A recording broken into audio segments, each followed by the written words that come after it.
The metal wheels of the four-stand rattled across the polished hospital floor. Every head in the reception turned. Han Jae-hyun, chairman of the Han Jae-hyun Group and one of the most feared businessmen in Seoul, staggered out of the private elevator wearing nothing but a pale blue hospital gown. A transparent tube ran from the needle in his arm to the half-empty bag hanging beside him. 2 nurses rushed after him. "Chairman Han, you cannot leave your room." Jae-hyun ignored them. His skin was pale. Sweat clung to his forehead, and each breath seemed to cost him more strength than the last. Yet his dark eyes remained fixed on the woman standing near the reception desk. Dr. Zuri Bennett had just entered the hospital. She wore a white coat over a dark blue dress, her natural curls resting against her shoulders. Her posture was straight, her expression composed, but the moment she saw him, something painful moved behind her eyes. 18 months had passed since Han Jae-hyun had watched his family destroy her career. 18 months since he had signed the order that branded her a fraud. Now he was walking toward her as though she were the last person left in the world. Doctors, patients and visitors stopped to watch. Several nurses whispered his name. Everyone in Korea recognized the billionaire whose companies owned hospitals, hotels, construction firms and half the skyline visible from the Han River. But no one had ever seen him like this. Weak, desperate, afraid. Zuri did not move as he approached. "Why am I here?" she asked. Jae-hyun opened his mouth, but no words came. His knees buckled. The nurses lunged forward. He raised one hand, stopping them. Then, in the middle of the crowded hospital reception, Han Jae-hyun lowered himself onto both knees before the black doctor he had once humiliated. Gasp moved through the lobby. One nurse covered her mouth. The four-stand trembled beside him as he looked up at Zuri. "I know I have no right to ask you for anything," he said, his voice barely stronger than a whisper. Zuri's fingers tightened around the medical file in her hand. Jae-hyun swallowed painfully. "But he is innocent." For the first time, Zuri noticed the fear in his face was not fear for himself. "Who is innocent?" Jae-hyun looked toward the secured pediatric wing at the end of the corridor. "My sister's son." His voice broke. "My heir." Zuri's expression changed. Jae-hyun lowered his head before the woman whose name his family had erased. "Save my heir." 18 months earlier, Dr. Zuri Bennett had stood beneath golden chandeliers while 300 people applauded the men who had stolen her life's work. The Han Jae-hyun Medical Foundation's annual gala was being broadcast live from the Grand Seoul Hotel. Politicians, hospital directors, celebrities and pharmaceutical executives filled the ballroom. Cameras flashed beside a stage decorated with white orchids and the silver Han Jae-hyun emblem. Zuri stood near the front in an elegant black dress, listening as Professor Kim Do-won presented what he called a revolutionary breakthrough in pediatric genetic medicine. A breakthrough built from her research, her data, her trials, her formula. For 6 years, Zuri had studied a rare disorder that caused progressive organ failure in children. She had developed an experimental treatment capable of interrupting the defective cellular process before permanent damage occurred. The early results had been extraordinary. Then Han Jae-hyun's executives demanded that she remove several complications from the trial report before presenting it to international regulators. Zuri refused. A treatment that could save children could also kill them if its risks were hidden. She would not allow wealthy executives to rush an unfinished medicine to market simply because they wanted to announce a medical miracle. 3 weeks after her refusal, her laboratory access was restricted. 2 weeks later, Professor Kim presented her discoveries under his name. Now the ballroom applauded him. Zuri's mentor, Dr. Evelyn Carter, sat beside her, trembling with anger. "They changed the dosage chart," Evelyn whispered. Zuri stared at the enormous screen above the stage. "I know. They will hurt someone. I know." Professor Kim smiled for the cameras. "And tonight," he announced, Han Jae-hyun Medical Foundation begins a new era in genetic medicine. Zuri rose from her chair. Evelyn grabbed her wrist. "Once you walk onto that stage, they will come for you." Zuri looked at the falsified survival statistics on the screen. "Then they had better come prepared." The applause faded as she moved down the aisle. Heads turned. Professor Kim's smile disappeared when Zuri climbed the steps and approached the microphone. "This research does not belong to Professor Kim," she said. A stunned silence fell over the ballroom. The live broadcast cameras swung toward her. Zuri faced the audience without lowering her eyes. "The data being shown tonight has been altered. The dosage levels have not completed safety verification, and several serious complications have been removed from the official report." Professor Kim stepped forward. "Dr. Bennett is confused. I am not confused. You were removed from this project because of repeated errors in your work." "That is a lie." Murmurs spread across the room. At the central table sat the Han family. Chairwoman Han Mi-suk watched with cold amusement. Beside her sat her nephew, Han Jae-hyun, dressed in a black tuxedo, his expression impossible to read. Zuri looked directly at him. Jae-hyun had reviewed her work personally 6 months earlier. He knew how precise she was. He had once called her research the most important project Hanseong had funded in 20 years. If anyone in that ballroom could stop what was happening, it was him. "Chairman Han," Zuri said, "ask your board to release the original trial records." Every camera turned toward Jae-hyun. His aunt leaned closer and whispered something in his ear. Zuri could not hear the words, but she saw Jae-hyun's jaw tighten. Han Mi-suk opened a folder and placed several documents in front of him. Jae-hyun studied them. Then he stood. The room became completely silent. "Dr. Bennett," he said, "step away from the microphone." Zuri stared at him. "You know those results were altered." "What I know is that an internal investigation has discovered serious irregularities connected to your research." Her heartbeat slowed. "What irregularities?" Professor Kim signaled to the screen. The presentation disappeared. In its place appeared financial records, laboratory reports, and copies of emails bearing Zuri's name. The documents claimed that she had transferred confidential research to a foreign pharmaceutical company. They showed unauthorized payments entering an account registered under her identity. None of it was real. "That account is not mine," Zuri said. Han Mi-suk rose gracefully from her seat. "The evidence suggests otherwise." Zuri looked at Jae-hyun. "You have seen me work. You know I would never sell patient data." For one brief moment, uncertainty crossed his face. It was small enough that no one else noticed. But Zuri did. He did not believe the documents. Not completely. She took one step toward him. "Open the original laboratory server. The truth is there." Mi-suk spoke before he could answer.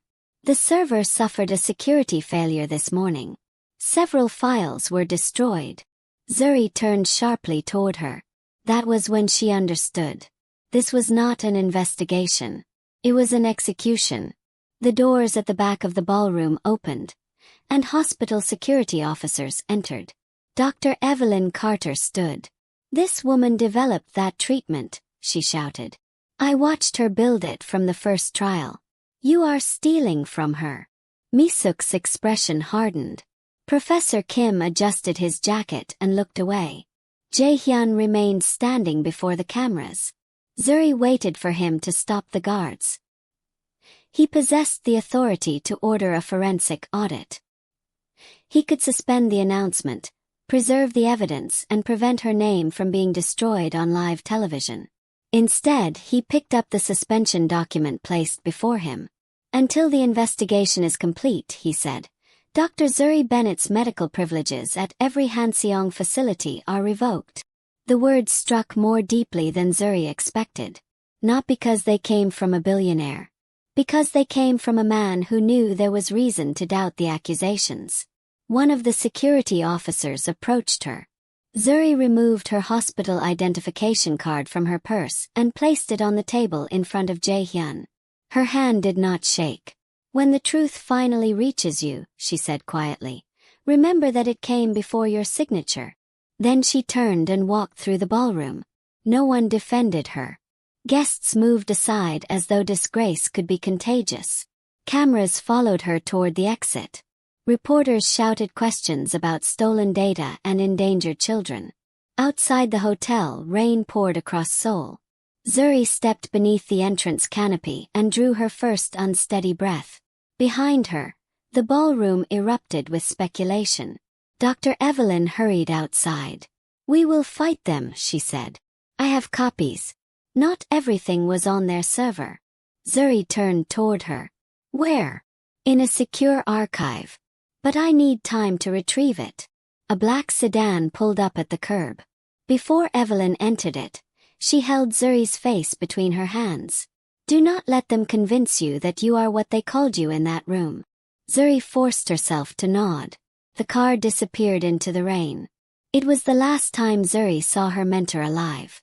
2 days later, Dr. Evelyn Carter was found dead inside her apartment.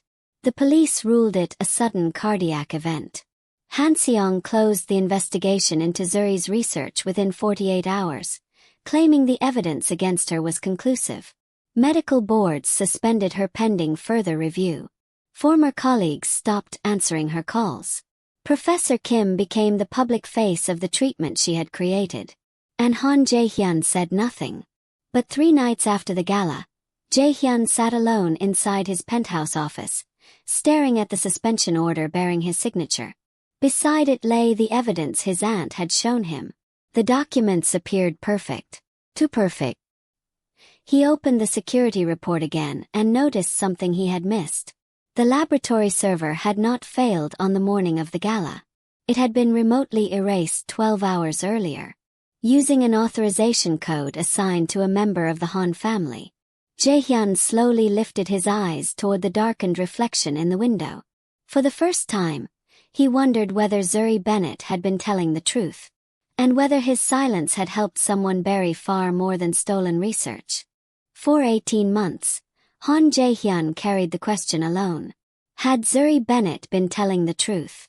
At first, he told himself he needed evidence. Then he told himself reopening the investigation would damage Han Jae-hyun's reputation. Later, when the hospital board finalized its decision and Professor Kim's treatment received international funding, Jae-hyun told himself it was already too late. But every excuse sounded weaker each time he remembered the way Zuri had looked at him across the ballroom. Not angry. Not frightened.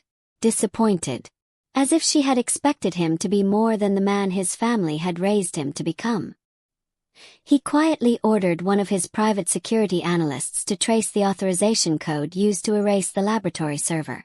The investigator found fragments of activity connected to Hanseong Medical Foundation, but before he could identify the user, he resigned without explanation.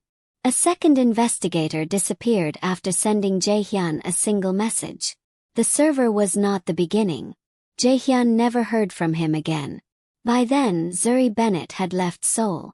Her medical license remained under review. Her name had become poisonous in hospitals that once competed to hire her. The media continued repeating the accusation that she had endangered children for financial gain. Jae-hyun knew where she was. He had known for almost a year. Zuri worked at a small community clinic in Incheon under the supervision of an elderly physician who cared more about her ability than her reputation. She was not allowed to lead research or operate independently, but she treated migrant families, undocumented workers and children who could not afford major hospitals. Jae-hyun had watched her from a distance once. He sat inside a black sedan across from the clinic as she stepped outside carrying boxes of donated medicine. A little boy ran after her and wrapped both arms around her waist. Zuri laughed. The sound reached Jae-hyun through the partially open window. He had not heard her laugh during the months she worked at Hanseong. Not because she had been unhappy then, but because he had only ever noticed her in laboratories, presentations and board meetings. He had seen her intelligence. He had never bothered to see the woman carrying it. He did not enter the clinic that day. He returned to Seoul and locked the guilt behind another closed door. Then his sister died. Han Seo-rin had been the only member of the Han family who spoke to Jae-hyun without fear or calculation. She had left the family estate at 24, married a documentary photographer against their aunt's wishes and refused every attempt to bring her back. 7 years later, Her husband died in an accident. Surin returned to Korea with a little boy named Min-jun. She did not introduce the child to the family. She told Jae-hyun that the Han mansion was not a home and that she would not raise her son inside a place where affection was treated as weakness. For almost a year, Jae-hyun visited them secretly. Min-jun was 5 then, curious and fearless, with Seo-rin's wide eyes and a habit of asking questions adults did not know how to answer. Why are you always wearing black? Because it is simple. Do billionaires hate colors? No. Then why does your house look sad? Jae-hyun had not known how to respond. Surin laughed until she cried. 3 months later, she was killed when her car left a mountain road during heavy rain. The police blamed the weather. Min-jun survived because he had stayed overnight with a family friend. After the funeral, Chairwoman Han Mi-suk insisted the boy be brought into the family estate. Publicly, she claimed it was her duty to protect Seo-rin's son. Privately, she told Jae-hyun that the child's identity had to remain hidden until the inheritance issue was settled. Seo-rin had left no publicly recognized will. But according to Han family succession rules, her son could one day control a significant portion of the medical foundation. That made Min-jun valuable. It also made him dangerous. Jae-hyun placed the child in a private residence attached to the family hospital, guarded by men he personally selected. He visited whenever he could, bringing books, mechanical puzzles and food the nurses said Min-jun enjoyed. The boy stopped asking why his uncle wore black. He began asking when his mother was coming home. Jae-hyun never found an answer for that either. 6 months after Seo-rin's death, Min-jun collapsed during breakfast. The doctors diagnosed a rare inherited metabolic disorder. His liver enzymes were abnormal. His muscles weakened without warning and his heart rhythm became unstable during sleep. 3 weeks later, Jae-hyun experienced the same symptoms. It began with exhaustion. Then came the tremors in his right hand, the sudden chest pain and the metallic taste that appeared after every treatment at Hanseong's private clinic. Dr. Choi, the foundation's chief physician, assured him that the condition was genetic. Your sister may have carried the same defect, he said. It could explain the incident that caused her accident. Jae-hyun stared at him. You are saying my sister crashed because she was sick? It is possible. And now her son and I have the same illness. The pattern suggests a hereditary condition within the Han bloodline. Jae-hyun accepted the explanation because the alternative was worse. But no treatment worked. Min-jun deteriorated first. The boy lost weight, stopped walking without assistance, and began sleeping nearly 16 hours a day. Each new medication produced a brief improvement followed by a sharper decline. Jae-hyun's condition followed the same pattern.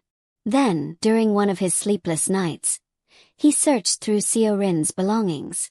Inside a storage box, beneath photographs and school drawings, he found a sealed envelope addressed to Dr. Zuri Bennett. The envelope had never been sent. Inside was a small memory card and a note written in Seo-rin's handwriting. 3. If anything happens to me, do not trust the diagnosis. Min-jun's illness is not what they say it is. And neither is my brother's. Jae-hyun read the message 3 times. His hands began to shake. On the memory card were partial medical reports, photographs of medication labels, and a short video of Seo-rin speaking quietly into the camera. If you are watching this, then I was right to be afraid, she said. Min-jun became sick after the foundation began giving him private supplements. They told me it was for his immune system, but his symptoms started weeks later. I contacted Dr. Bennett because her research may be able to identify what they are doing. She does not know everything yet. I was trying to protect her until I had proof. Seo-rin looked over her shoulder before continuing. Jae-hyun will not believe me unless it is too late. He thinks control makes him safe. It does not. The video ended. Jae-hyun sat in the dark until sunrise. By morning, he had ordered a private analysis of Min-jun's blood samples. The laboratory technician vanished before delivering the full results. What remained was a single line from an unfinished report. Indicators inconsistent with hereditary disease. Possible repeated toxic exposure. 2 days later, Min-jun stopped breathing. The hospital revived him after 4 minutes. That was when Jae-hyun sent men to bring Zuri Bennett back to Seoul. She refused. He sent a letter. She returned it unopened. He offered money, unrestricted research funding, and full reinstatement of her medical privileges.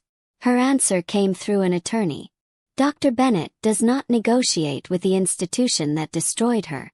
Then Min-jun's heart failed again. And Jae-hyun collapsed beside the child's hospital bed. By the time Zuri arrived at Hanseong Medical Center, Jae-hyun had been admitted to a private suite 2 floors above Min-jun. She did not come because of the billionaire's message. She came because a photograph had been delivered to the clinic in Incheon. The photograph showed Min-jun lying unconscious beneath a white blanket. On the back, someone had written 3 words. Hyun trusted you. Now, inside the hospital reception, Zuri stared down at Jae-hyun as he knelt before her. The murmuring crowd had grown. Security officers hovered near the entrance, unsure whether to remove the spectators or help their chairman back to his room. Zuri looked toward the pediatric wing. How old is he? 7. How long has he been sick? 11 months. And you waited until now to call me? Jae-hyun's eyes closed briefly. I did not know she had contacted you. She. My sister. Zuri's expression sharpened. Han Jae-hyun. You knew her. She came to my laboratory 3 weeks before the gala. The revelation struck him harder than he expected. What did she tell you? That her son was becoming ill after receiving medication from your family's hospital. She wanted me to test a sample. Did you? I began the analysis. The night before I could complete it, my laboratory access was revoked. Jae-hyun lowered his gaze. The suspension had not merely destroyed Zuri's career. It had stopped her from discovering what was happening to Min-jun. Perhaps it had also cost Seo-rin her life. Zuri looked at the man on his knees. Stand up. I cannot ask you from above. This is not an apology. It is a spectacle. I do not care who sees me. I do. Her voice remained low, but it carried enough authority to silence the nurses nearest them. I will not become another scene your family can use. Stand up, Chairman Han. Jae-hyun tried.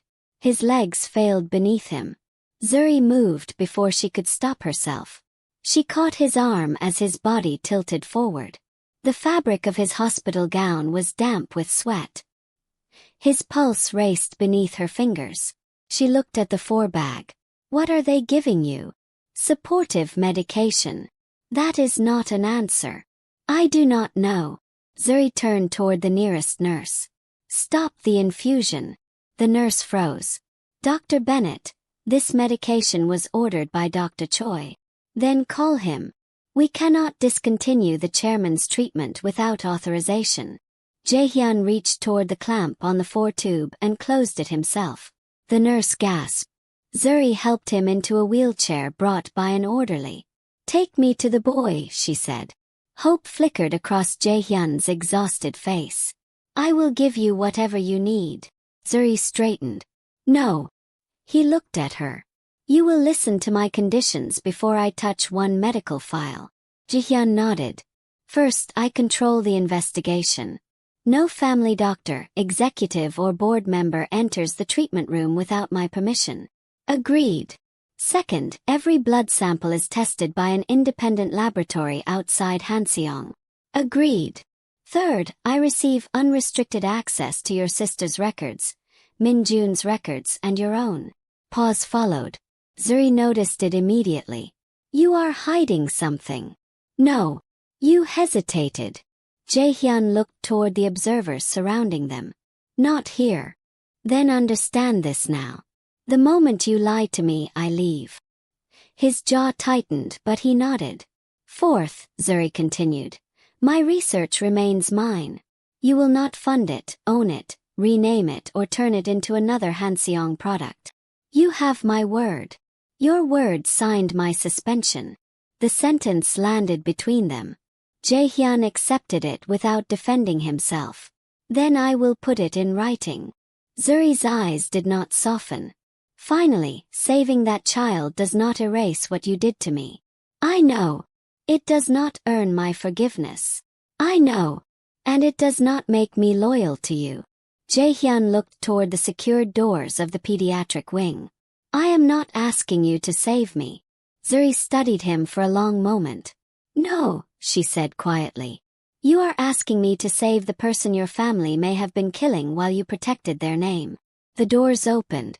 A nurse emerged from the corridor. Her face drained of color. Chairman Han Min-jun is convulsing again. Jae-hyun gripped the arm of the wheelchair. Zuri was already moving. Take me to him. They rushed through the secured doors. Inside the pediatric intensive care room, Min-jun lay surrounded by monitors, his small body trembling beneath the sheets. 3 doctors stood around him, preparing another injection. Zuri's eyes moved to the syringe. What is that? Dr. Choi turned toward her. His expression changed the moment he recognized her. Who allowed this woman inside? Jae-hyun's voice came from behind the wheelchair. I did. Dr. Choi looked at the chairman. Your condition is affecting your judgment. Zuri stepped closer to the syringe. What medication are you about to give him? Dr. Choi moved it away from her.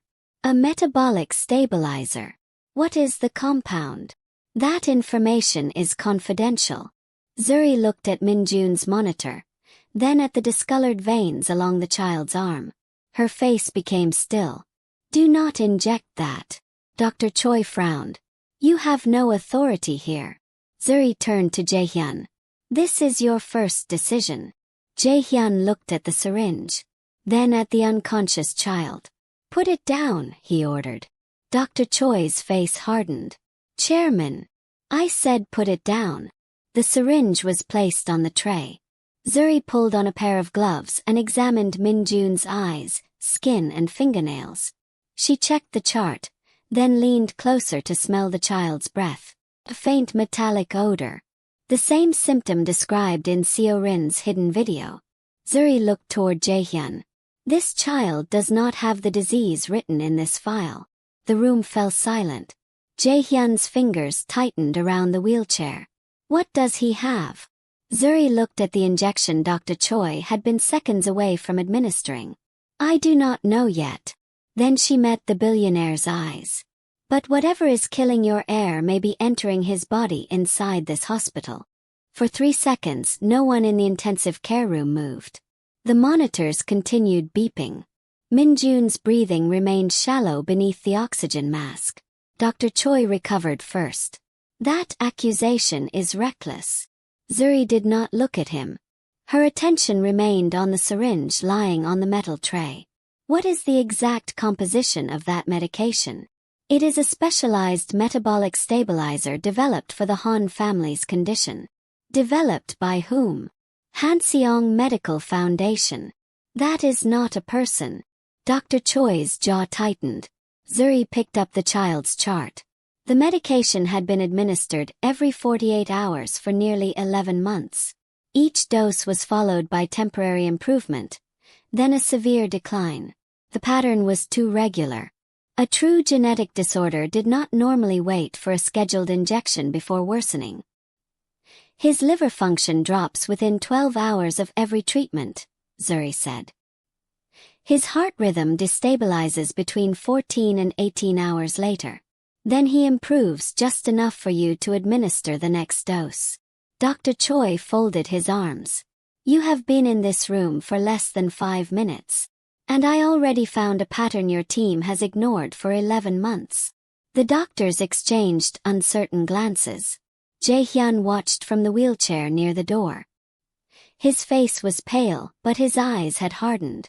Answer her, he said. Dr. Choi turned toward him. Chairman Han, you are under extreme physical and emotional strain. Dr. Bennett has a documented history of professional misconduct. Zuri's hand stopped over the chart. Jae-hyun's gaze shifted slowly toward Choi. Who documented it? The medical board. Controlled by my foundation. Dr. Choi said nothing. Jae-hyun looked toward the syringe. Seal every medication in this room. One of the nurses hesitated. Chairman. Now. The nurse began collecting the bottles and injection packs. Dr. Choi stepped forward. You cannot suspend treatment based on the opinion of a doctor whose license remains restricted. Jae-hyun's voice lowered. You will leave this room. I am the chief physician. And this is my nephew. The child could die if we interrupt his protocol. Zuri finally faced him. He may die if you continue it. Dr. Choi stared at her. Something cold passed through his eyes. It lasted less than a second, but Zuri saw it. Not concern. Not professional disagreement. Fear. She turned to the nurse. Bring me activated charcoal, intravenous fluids, magnesium sulfate, and a complete toxicology kit. Dr. Choi laughed without humor. You do not even know what toxin you are treating. No. But I know he is entering ventricular instability. His pupils are constricted and his blood pressure is collapsing. Until I identify the compound, I treat the symptoms and stop everything that may be worsening them. You cannot practice here. Jae-hyun reached into the pocket of his hospital gown and removed his phone. His hand trembled as he called someone. Mr. Beck, he said when the line connected. Prepare an emergency authorization restoring Dr. Bennett's temporary clinical privileges under my personal authority. He listened briefly. Do it now. Dr. Choi's expression changed. You are making a serious mistake. Jae-hyun ended the call. I made the serious mistake 18 months ago. Silence filled the room. Zuri looked at him. It was the first time he had acknowledged it in front of another person. Not fully, but enough to disturb something she had kept buried. She turned away before he could see it. Everyone who is not essential leaves, she ordered. 2 nurses remain. No one brings anything into this room unless I inspect it first. Dr. Choi stood rigidly near the door. Jae-hyun pointed toward the corridor. Leave. The chief physician walked out without another word. But before the doors closed, Zuri saw him glance at the sealed medication tray. The look confirmed what she already suspected. He was not afraid of being wrong. He was afraid of what she might find. For the next 40 minutes, Zuri worked without stopping. She removed Min-jun from the existing medication protocol and treated his unstable heart rhythm. She ordered fresh blood samples drawn using supplies retrieved from a newly opened emergency kit. Every tube was labeled twice. One set would remain in the hospital. The second would be sent to an independent laboratory in Busan under a false case number. When Min-jun's convulsions finally eased, Zuri leaned over him and listened to his heart. The rhythm was weak but more stable. His small fingers twitched beneath the blanket. Jae-hyun wheeled himself closer. Will he live? Zuri removed her gloves. I stopped the immediate crisis. That was not my question. No doctor can promise what you are asking. Jae-hyun looked at the child. His face changed in a way Zuri had never seen before. The ruthless chairman disappeared. For one brief moment, he was only an uncle terrified of losing the last person his sister had left behind. Zuri watched him place one hand carefully over Min-jun's. The gesture was awkward, as if tenderness were a language he had never been taught. Has he been conscious recently? She asked. Sometimes. Does he know who you are? He calls me Uncle Jae. Does he know he is the heir? Jae-hyun's expression hardened again. No. Good. He turned toward her. Why? Because whoever is doing this may believe he knows something. He is 7 years old. Children hear conversations adults assume they do not understand. Jae-hyun looked toward the glass wall separating the room from the corridor. Do you believe someone in my family is trying to kill him? I believe someone has been giving him a substance that mimics hereditary organ failure. And me. Zuri's eyes dropped to the 4 lines still attached to his arm. You said you developed the same symptoms. Yes. When did they begin? 6 months after Min-jun became ill. What treatment did you receive? The same protocol. From Dr. Choi. Jae-hyun nodded. Zuri stepped behind his wheelchair and inspected the infusion line. Metallic taste after treatment. His eyes narrowed. Yes. Muscle weakness. Yes. Night sweats, irregular heartbeat and numbness in your fingers? He looked at her more carefully. How did you know? Because those symptoms appear in both charts. She closed the clamp on his foretube completely. From this moment, you take nothing supplied by Han Jae-hyun. My doctors are part of the same institution that may have been poisoning your nephew. He held her gaze. You think I am being poisoned too? I think your illness should not exist. Jae-hyun's face went still. Zuri pulled an empty sample vial from the medical cart. I need your blood. He extended his arm without argument. As she prepared the needle, she noticed several dark marks near the inside of his elbow. Not ordinary injection bruises. They formed a faint gray line beneath the skin. Zuri pressed gently around them. Jae-hyun flinched. How long have you had this discoloration? I do not know. Has anyone mentioned it? No. Of course they have not. She drew the sample. Jae-hyun watched her label the tube. You sound angry. I am. At me. At everyone who had access to these records and chose not to ask obvious questions. That includes me. Zuri looked up. Yes. The honesty struck harder than an accusation. Jae-hyun did not look away. When I found Seo-rin's message, I began investigating. When? 6 weeks ago. And before that, I believed the diagnosis. You believed the doctors controlled by your own family. I had no reason not to. You had every reason. His jaw tightened. Zuri continued before he could interrupt. You found evidence that my laboratory server was erased with a Han family authorization code. You knew the case against me was suspicious. Yet when the same institution diagnosed you and your nephew with an unexplained disease, you trusted them again. I was trying to keep Min-jun alive. So was your sister. The words silenced him. Zuri placed the blood tube inside a transport container. Seo-rin came to me because she did not trust Han Jae-hyun. She knew someone was watching her. Did she name anyone? No. Did she say anything about her accident? She said if anything happened to her, I should examine Min-jun's blood before allowing the foundation to perform an autopsy or genetic analysis. Jae-hyun's breathing changed. She believed she would be killed. She believed someone was willing to hurt her son.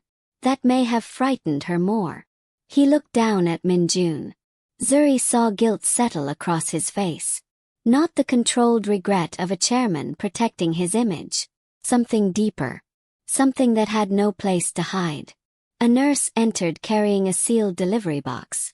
The independent courier has arrived. Zuri placed Min-jun's and Jae-hyun's samples inside. Only this box goes with him. No copies of the tracking number remain in Han Jae-hyun's system. The nurse nodded and left. Jae-hyun watched the door close. How long before we have results? 12 hours for preliminary toxicology. Longer if the substance is uncommon. And until then, we keep both of you alive. A weak voice came from the bed. Uncle Jae. Jae-hyun turned so quickly the wheelchair struck the side of the monitor. Min-jun's eyes had opened. They were unfocused but conscious. Jae-hyun moved closer. I am here. The child looked past him and saw Zuri. Are you the new doctor? Zuri smiled gently. Yes. Will you give me the burning medicine? Her smile disappeared. What burning medicine?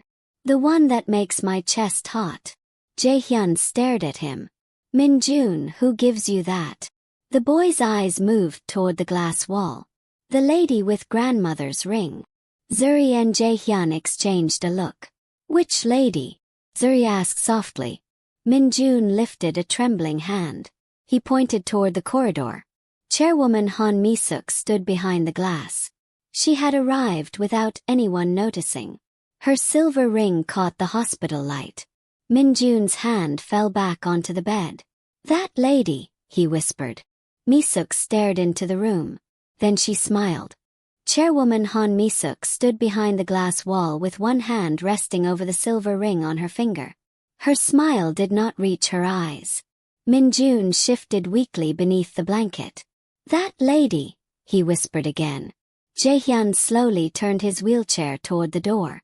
The moment Mi-suk entered the room, 2 security guards followed behind her.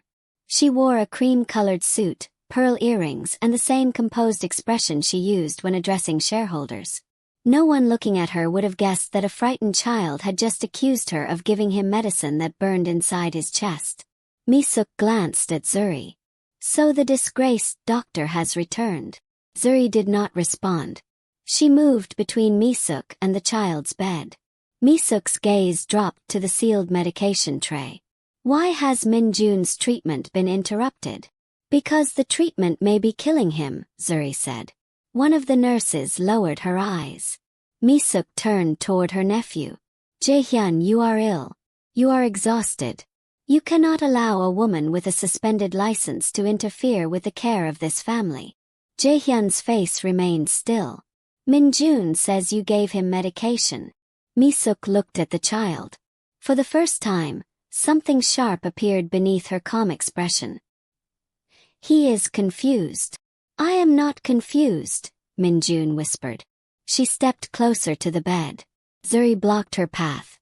"You will remain where you are." Mi-suk's eyes narrowed. "You seem to have forgotten whose hospital this is." "No, I remember exactly whose hospital it is. That is why I do not trust anyone inside it." The room fell silent. Mi-suk looked toward the nurses. "Leave us." No one moved. Jae-hyun spoke without raising his voice. "They stay." His aunt faced him. "You would humiliate your own family before employees?" Jae-hyun glanced at the 4 bruises along his arm. "I am beginning to understand that humiliation is sometimes the first step toward truth." Zuri looked at him, but he kept his eyes on Mi-suk. She smiled faintly. "You are letting guilt make you foolish." "What was in the injections?" "I do not prepare hospital medication." "Min-jun recognized your ring." "I visit him. Comfort him. Perhaps that is what he remembers." Min-jun shook his head. "You said it would make me strong." Mi-suk's smile disappeared. The monitor beside the child began beeping faster. Zuri moved immediately. "That is enough.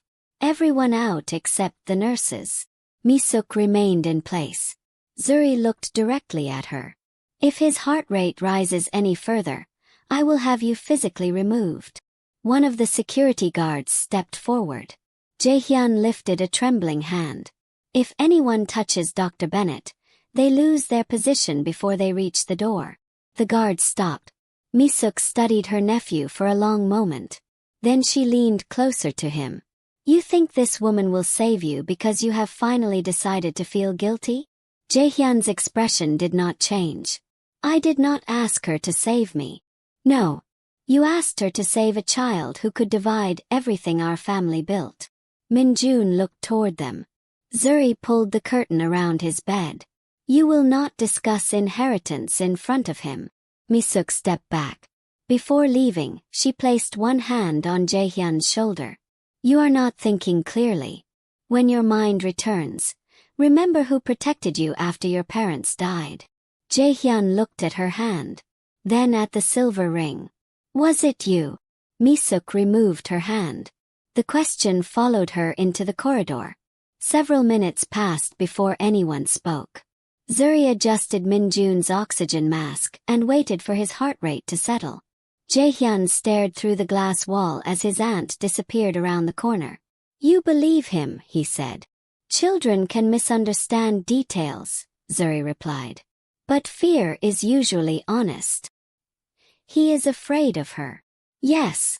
Jae-hyun lowered his gaze. "I left him in her care. You trusted the person who raised you. That does not excuse it." "No. It explains it." He looked at Zuri. She was still angry with him. But the answer contained no cruelty, only truth. A security officer entered carrying a tablet. Chairman Han, Mr. Beck has completed the first access review. Jae-hyun took the device. The hospital's private treatment floor had 36 surveillance cameras. On the nights Min-jun received the burning medication, footage from the corridor outside his room had been erased. Each deletion was authorized using Dr. Choi's credentials. But the access requests originated from Chairwoman Han Mi-suk's private office. Jae-hyun read the report twice. Zuri watched his face change. "What is it?" He handed her the tablet. She studied the timestamps. "These dates match his worst episodes." "Yes. Have the original servers secured." "I already ordered it." "Do not use Hanseong security." Jae-hyun looked at the officer. "Contact the external team." The officer bowed and left. Zuri placed the tablet on the counter. "You should have done this 18 months ago." Jae-hyun closed his eyes. "I know." "No. You knew then." His eyes opened. Zuri's voice remained controlled, but the hurt beneath it was unmistakable. "You knew the server containing my research had been erased through a Han family authorization code. You knew the evidence against me was too perfect. You found enough to doubt them, and you still allowed them to keep my name buried. I was trying to find proof. You were trying to find proof without risking your position." Jae-hyun said nothing. "That is not the same thing." A wave of pain crossed his face. At first, Zuri thought her words had caused it. Then his hand moved toward his chest. The monitor attached to his finger began sounding an alarm. Jae-hyun. His body folded forward in the wheelchair. Zuri caught his shoulder before he fell. His skin had become cold beneath her hand. "Bring a bed," she shouted. The nurses rushed forward. Jae-hyun tried to speak, but his breath came in short, broken gasps. Zuri checked his pulse. It was irregular and dangerously slow. "Prepare magnesium. Get a cardiac monitor." A nurse tore open a sealed kit. As they lifted him onto a mobile bed, a folded document slipped from beneath his hospital gown and fell onto the floor. Zuri noticed it but did not stop. For the next 12 minutes, she fought to stabilize him. His heart rhythm dropped twice. Each time Zuri pulled him back. When the monitor finally returned to a steady pattern, Jae-hyun lay motionless beneath the blanket, his face almost colorless. "Transfer him to the secured room beside Min-jun," she ordered. "No medication unless I approve it." The nurses wheeled him away. Zuri bent to retrieve the document that had fallen. It was a laboratory report. Her eyes moved across the page. The test had been completed 3 weeks earlier. It showed severe cardiac damage, progressive liver failure and toxic metal levels far above the safe range. At the bottom of the report, a physician had written, "Estimated survival without identification of exposure source. 4 to 8 weeks. Zuri stared at the date. Jae-hyun had known. He had known his condition was worsening before he summoned her. He had known he might have only weeks left. And he had hidden it. Again.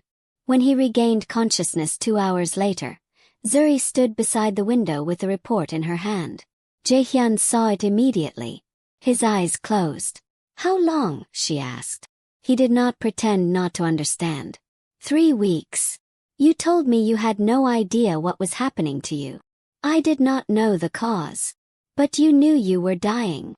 His voice was weak. "Yes." Zuri placed the report on the table. "Why did you hide it?" "Because Min-jun needed you focused. You do not decide what information I need. I knew you might refuse to treat me. This is not about whether I treat you. Then what is it about?" She looked at him. "Trust." The word filled the room. Jae-hyun turned his face toward the ceiling. "I did not ask you to trust me. You asked me to walk into a hospital controlled by the people who destroyed my career. You asked me to risk my license, my freedom and possibly my life. Then you withheld medical evidence directly connected to the case. I was trying to protect the child. You keep using protection to justify control." His eyes returned to hers. Zuri's voice lowered. Your aunt controlled the truth to protect the family. You controlled the truth to protect Min-jun. 18 months ago, you controlled the truth to protect Han Jae-hyun. She stepped closer. Different reasons. Same choice. Jae-hyun flinched as though she had struck him. Perhaps because she was right. I am sorry, he said. Zuri's expression did not change. You have said that without saying it since I arrived. What do you want from me? The truth before I have to discover it on the floor.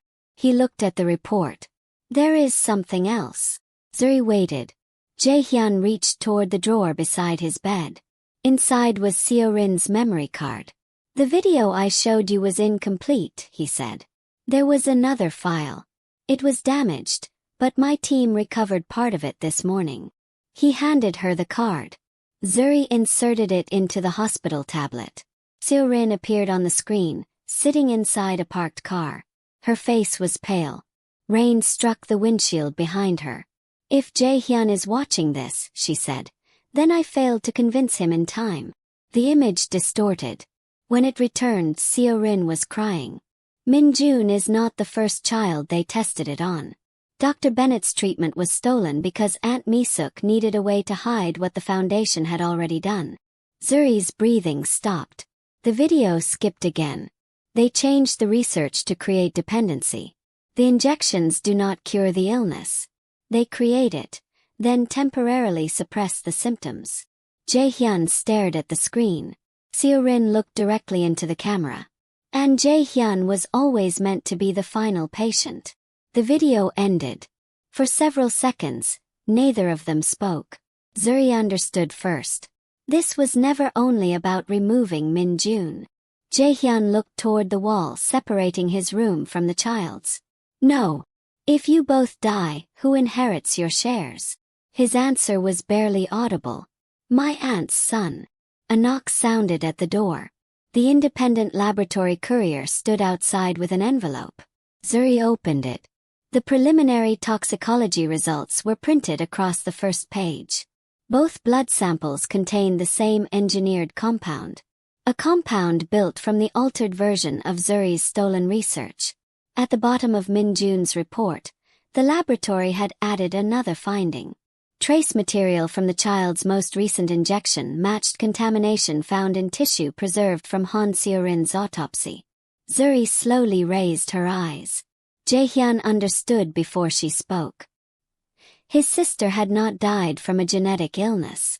She had been poisoned too. Han Jae-hyun stared at the toxicology report until the words blurred. Trace material matched contamination found in Han Seo-rin's preserved tissue. His sister had not died because of the rain. She had not lost control of her car because of a hereditary illness. Someone had poisoned her. Then, after her death, the same person had continued the experiment on her son. Jae-hyun slowly closed his hand around the edge of the blanket. My aunt killed her. Zuri remained beside the bed, studying the report. We know Seo-rin was exposed to the same compound. We do not yet know who administered it. Min-jun identified Mi-suk. A frightened child identified the person who brought him medicine. That matters, but we still need evidence strong enough to survive your family's lawyers. Jae-hyun looked at her. You are still thinking like a doctor. I am thinking like someone who knows what happens when truth enters a room without proof. The sentence silenced him. 18 months earlier, she had stood before hundreds of people with the truth, and no evidence anyone was willing to recognize. He had helped turn that truth into a scandal. Now Zuri would not make the same mistake. She placed both toxicology reports into a sealed folder. We need the original formula used in the injections, access logs from the private pharmacy, and a direct link between Mi-suk and Dr. Choi. I can get them. You can try. Jae-hyun reached for his phone. Before he could unlock it, alarms erupted from the room next door. Min-jun's monitor began screaming.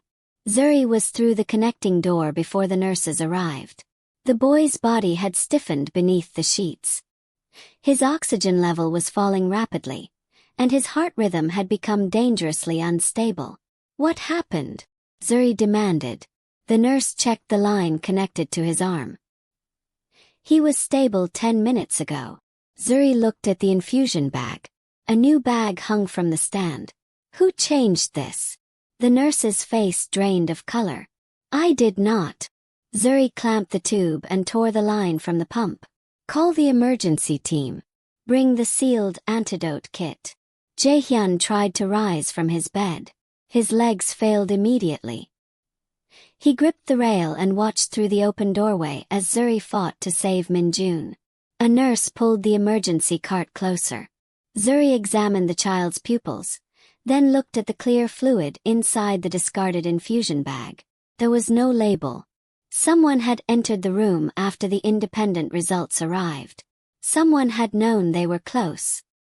His heart rate is dropping, a nurse said. Begin pacing. The monitor produced one long, uneven tone.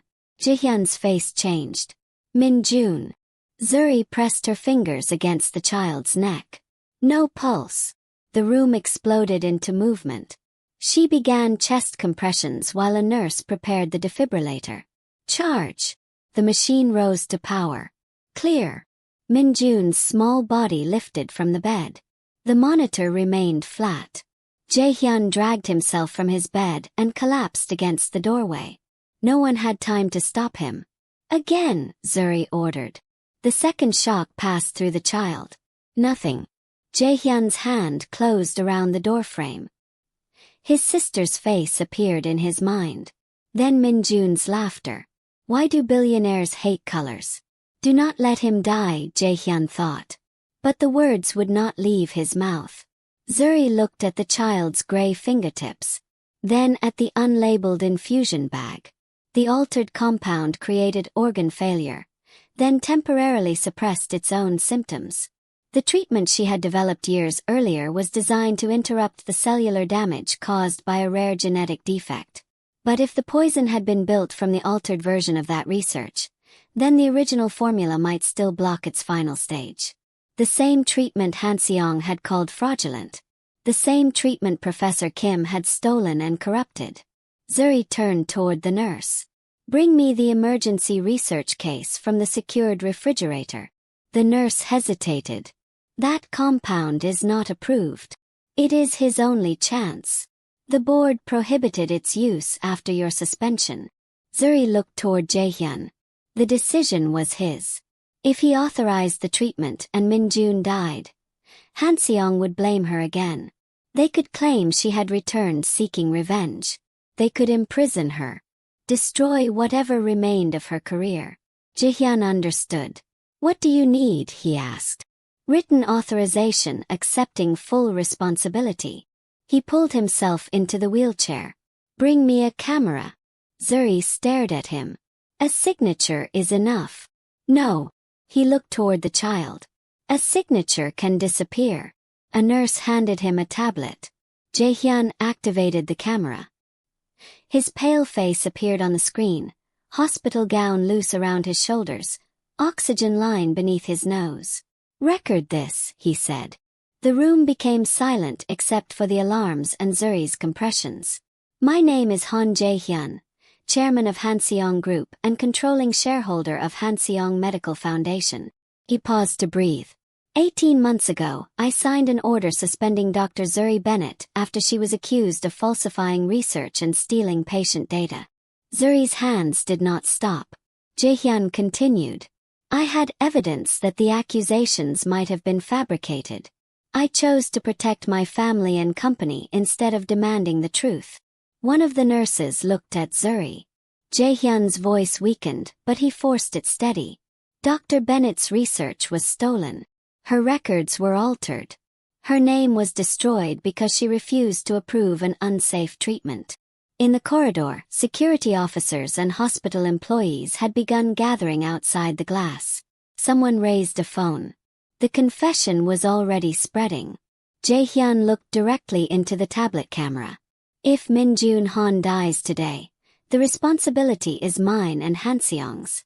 Dr. Bennett is acting under my full authorization because her original treatment is the only remaining chance to save him. He turned the camera toward Zuri. She warned us. We silenced her. Zuri's eyes met his for half a second. Then the research case arrived. She opened it and removed a small sealed vial containing the last verified sample of her original compound. Dr. Evelyn Carter had hidden it before her death, and Zuri had recovered it from a private archive months later. She had never imagined she would use it inside Hanseong. "Prepare the dose," she ordered. The nurse followed her instructions. Zuri injected the medication into Min-jun's line. Then they waited. 5 seconds. In.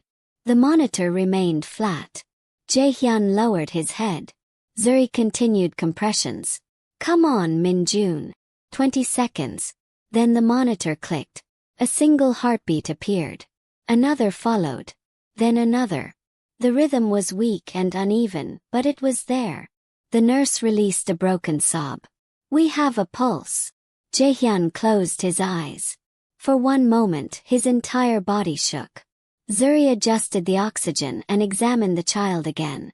"Do not celebrate yet. We still have organ failure. Begin the protective protocol and send blood every 15 minutes. Team moved quickly. Behind the glass, the crowd had grown. Jae-hyun's recorded confession had already reached social media. Reporters were gathering outside the hospital. Hanseong executives were calling one another in panic. And somewhere inside the building, Mi-suk understood that the family's silence had been broken. The lights suddenly went out. Emergency power activated a second later, bathing the pediatric wing in dim red illumination. The monitors remained on, but the electronic doors unlocked. Zuri looked toward the corridor. Someone cut the secure power. Footsteps approached. Dr. Choi appeared first. 2 men in hospital security uniforms followed him. "Remove Dr. Bennett," Choi ordered. "The chairman is medically incompetent, and the board has revoked his emergency authorization." Zuri stepped in front of Min-jun's bed. "The child is responding. You administered an unauthorized compound. I saved his life. You may have delayed his death." Jae-hyun wheeled himself into the room. "You are no longer chief physician." Choi looked at him without fear. "You no longer control the board." Chairwoman Han Mi-suk entered behind the guards. She did not look surprised by the cameras pointed through the glass. Instead she smiled. "You should have remained in your room, Jae-hyun." He looked at her silver ring. "You poisoned Seo-rin." Mi-suk's expression remained calm. "Your sister was unstable. You poisoned her son. I protected this family from an illegitimate succession." Min-jun's eyes remained closed, but the monitor recorded every heartbeat. Zuri quietly reached toward the tablet lying beside the bed and activated its camera. Mi-suk continued. "Seo-rin abandoned her responsibilities, married beneath her position, and returned with a child she expected us to accept as an heir." "He was her son," Jae-hyun said. "He was a threat." The words were clearly captured. Dr. Choi turned sharply toward Mi-suk. "Chairwoman, stop speaking." She ignored him. "My son spent his entire life preparing to lead Hanseong. Then Seo-rin returned with that child and changed the succession order." Jae-hyun's face hardened. "And me?" Mi-suk looked at him almost tenderly. "You were never going to surrender control voluntarily. So you made me sick. You were already sick with pride. I only made your body reflect it." Zuri's hand remained near the recording tablet. Dr. Choi saw the red light. He moved toward her. She lifted the device. "Everything you just said has been recorded." The room changed. Mi-suk's calm expression cracked.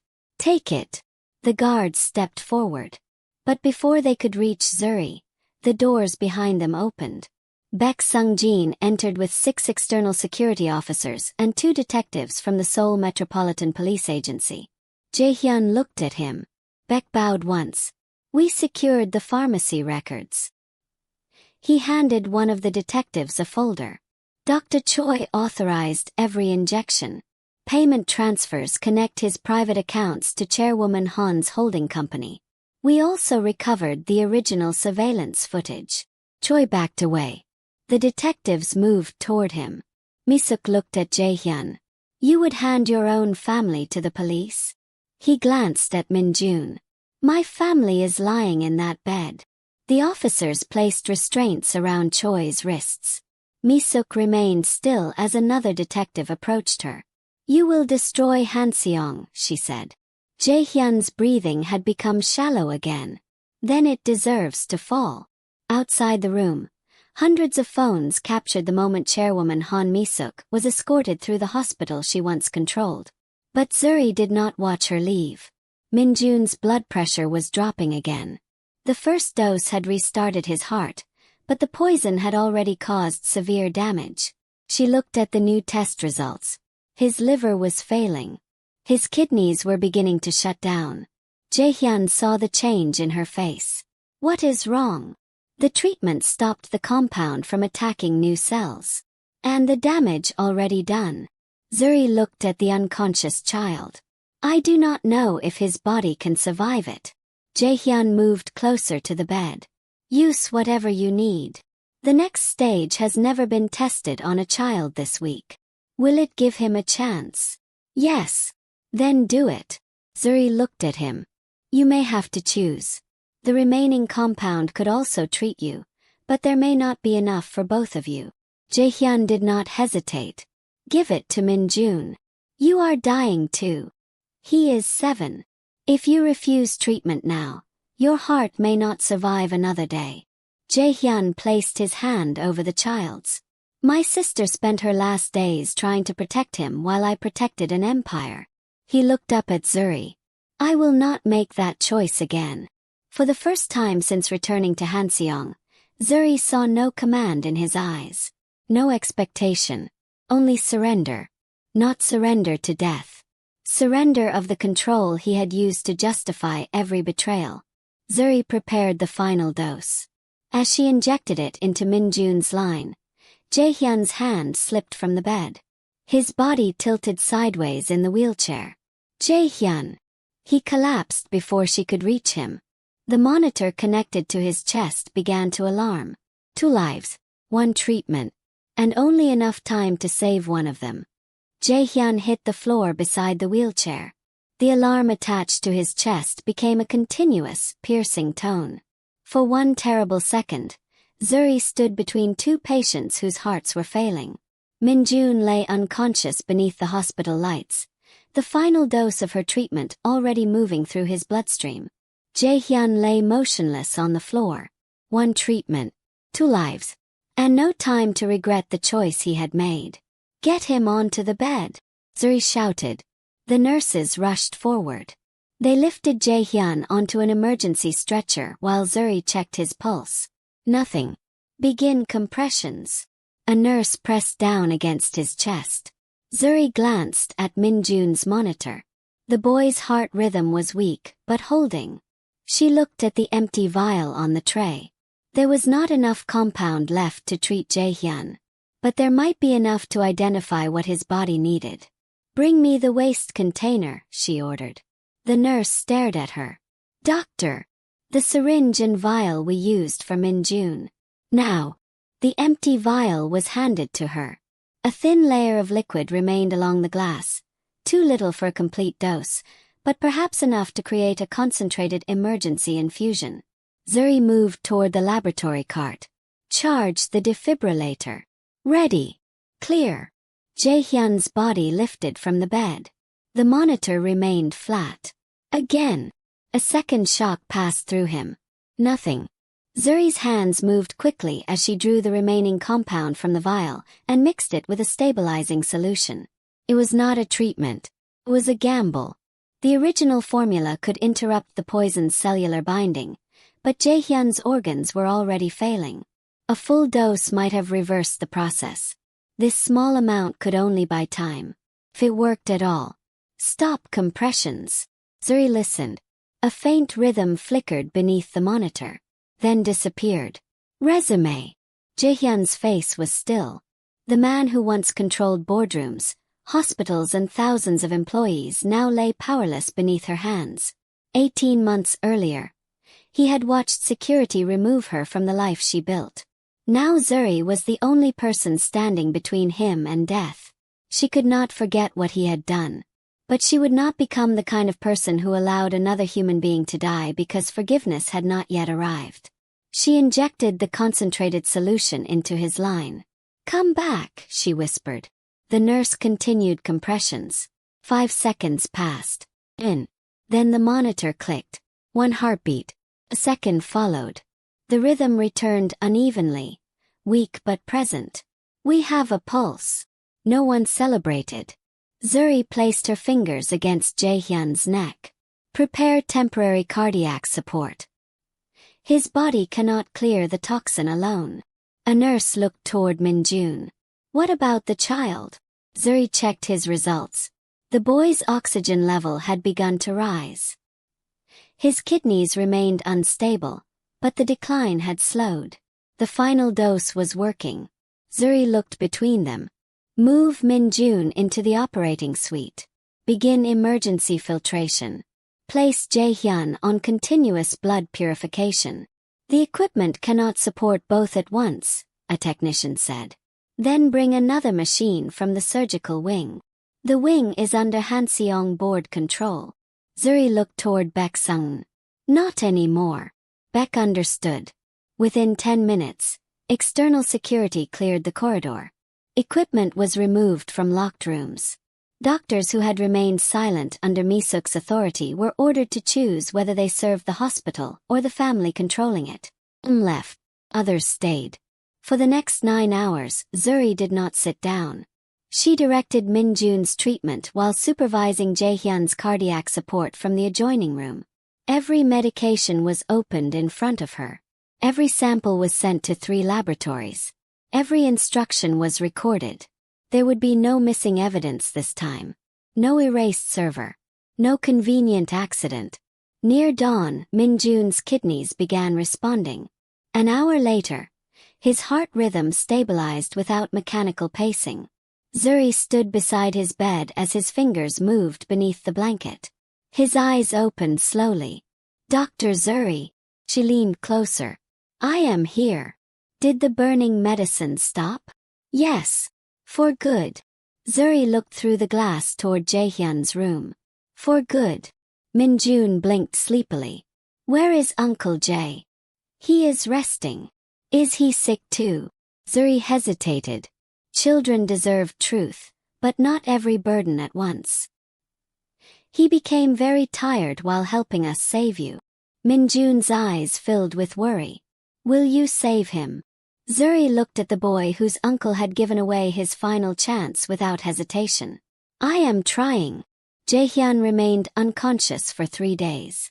During that time, the Han Jae-hyun empire began collapsing under the weight of its own secrets. The recording of Mi-suk admitting that Min-jun was a threat spread across Korea within hours.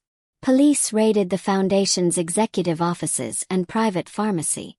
Investigators recovered altered medical records, illegal payment accounts and files documenting unauthorized experiments on vulnerable children. Professor Kim Do-won was arrested while attempting to leave the country. Dr. Choi agreed to cooperate after prosecutors presented him with evidence connecting his accounts to Seo-rin's death. He confessed that Mi-suk had ordered the compound administered to Seo-rin after she threatened to expose the experiments. Her car had been deliberately damaged afterward to make her death appear accidental. Zuri's mentor, Dr. Evelyn Carter, had also discovered the truth. Her death had not been natural. The same network had silenced her before she could release the original research files. When Zuri heard the confession, she stood alone inside the hospital laboratory. For 18 months, she had carried the memory of Evelyn's final words. "Do not let them convince you that you are what they called you in that room." Zuri closed her eyes. "They did not," she whispered. The next afternoon, the Korean Medical Ethics Board held an emergency press conference. The same networks that had broadcast Zuri's humiliation now carried the truth live across the country. Professor Kim's research awards were revoked. Han Jae-hyun publicly acknowledged that the clinical data had been created by Dr. Zuri Bennett and Dr. Evelyn Carter. Zuri's medical privileges were fully restored. The board chairman read a formal apology and offered her the position of director of Han Jae-hyun's genetic research division. Zuri declined. "I did not fight to clear my name so I could return beneath the institution that stole it," she said before the cameras. The room fell silent. "I will continue the research. But it will be independent, transparent and protected from any family wealthy enough to believe truth belongs to them." For the first time since the gala, the cameras did not follow her as a suspect. They followed her as the woman who had exposed an empire and saved a child it tried to erase. Jae-hyun woke that evening. His eyes opened to a dim hospital room. Zuri sat near the window reviewing Min-jun's test results. He tried to speak, but his throat was dry. She heard the movement and looked toward him. "Do not sit up. Min-jun. He is awake." Relief moved across his face. "He will survive. His organs are recovering. He will need monitoring, but the poison is leaving his body." Jae-hyun closed his eyes. A tear moved silently toward his temple. Zuri pretended not to notice. After a moment, he looked at her again. "And me. You are alive." "That was not my question." She moved closer to the bed. "The compound caused permanent damage to your heart, but we stopped the exposure. You will need surgery, rehabilitation, and more patience than I believe you possess." The faintest smile touched his mouth. "You saved me. I treated you. Is there a difference?" Yes. He understood what she meant. Saving his life did not erase the past. Did not guarantee forgiveness. It did not turn guilt into love. Jae-hyun looked toward the ceiling. "The board offered you a position. I refused. I expected you would. You no longer have the authority to expect anything from me." "No." He turned his face toward her. "But I hope one day I might earn the right to know what you choose." Zuri remained quiet. Jae-hyun continued. "I transferred full ownership of your research back to you. Han Jae-hyun will fund the victim's treatment, but it will have no ownership or control. I did not ask you to do that. I know. And you cannot repair what happened with money. I know that too." His voice weakened. "I cannot return the 18 months they took from you. I cannot bring back Dr. Carter. I cannot change the moment I signed that order." Zuri's expression tightened. "But I can spend whatever remains of my life refusing to protect the people who did it." She looked at him for a long time. "That is not how you earn forgiveness." "How do I earn it?" "You do not." The answer hurt him. But she had not finished. "Forgiveness is not a salary. You do not complete enough good deeds and become entitled to it." Jae-hyun nodded slowly. "Then I will do what is right without expecting it." For the first time Zuri believed him. 1 year later, the Evelyn Carter Children's Research Institute opened beside the Han River. It belonged to no corporation. Its clinical records could not be altered by executives. Its treatments were independently reviewed, and part of every funded program was reserved for children whose families could not afford specialized care. Zuri stood near the entrance on opening morning, wearing a dark green dress beneath her white coat. Reporters filled the courtyard. Doctors, former patients and families gathered beneath a large photograph of Evelyn Carter smiling inside her laboratory. Min-jun ran through the crowd toward Zuri. He was stronger now. His hair had grown back, his face had regained its color, and he carried a small paper flower he had made himself. "This is for you," he said. Zuri accepted it. "What did I do to deserve this?" "You saved my heart." A familiar voice came from behind him. "She saved more than that." Han Jae-hyun stood several steps away. He wore a charcoal suit, though the faint scar beneath his collar revealed the surgery that had kept him alive. He looked healthier but less guarded. He no longer controlled Han Jae-hyun Group. He had resigned as chairman, placed Min-jun's inheritance into an independent trust, and spent the year testifying against the executives who helped Mi-suk. He approached Zuri without assistance or cameras. "I did not know whether you wanted me here," he said. "This building was partly funded by the compensation settlement." That is not an invitation. No. Min-jun looked between them. Adults make everything difficult. Zuri almost laughed. Jae-hyun did. The sound surprised them both. Min-jun ran toward the entrance, leaving them alone. Jae-hyun looked at the institute behind her. You built something Han never could. Because it was never meant to become an empire. What is it meant to become? A place where being powerless does not mean being invisible. Jae-hyun nodded. Then he reached into his pocket. Zuri's expression immediately hardened. If that is a ring. It is not. He removed the old hospital identification card she had placed before him on the night of her humiliation. Her name was still printed across it. Dr. Zuri Bennett. Jae-hyun held it out to her. I kept it because it reminded me of the moment I chose fear over truth. Zuri took the card. And now I would like to stop carrying reminders and begin carrying responsibility. His eyes met hers. I am not asking you to forget. I am not asking you to need me. And I am not asking because you saved my life. What are you asking? A chance to know you outside a hospital room. Zuri studied him. The old Jae-hyun would have offered protection, wealth or certainty. This man offered only a question. No promises, she said. His expression softened. No contracts. Definitely no contracts. And no kneeling. A small smile appeared on her face. Not in public. For the first time, the distance between them did not disappear because one of them was desperate. It disappeared because both of them chose to take one step forward. Min-jun called to them from the institute doors. Zuri began walking. After a moment, Jae-hyun joined her. Not ahead of her, not behind her, but beside her. Because love could never undo betrayal. But when truth was chosen over power, and accountability over pride, even the deepest wound could become the place where a different future began. If this story moved you like the video, share it with someone who believes dignity should never be sacrificed for power, and subscribe for more unforgettable Afro Korean stories. Tell us in the comments, would you have given Jae-hyun another chance after what he did to Zuri? And where are you watching from?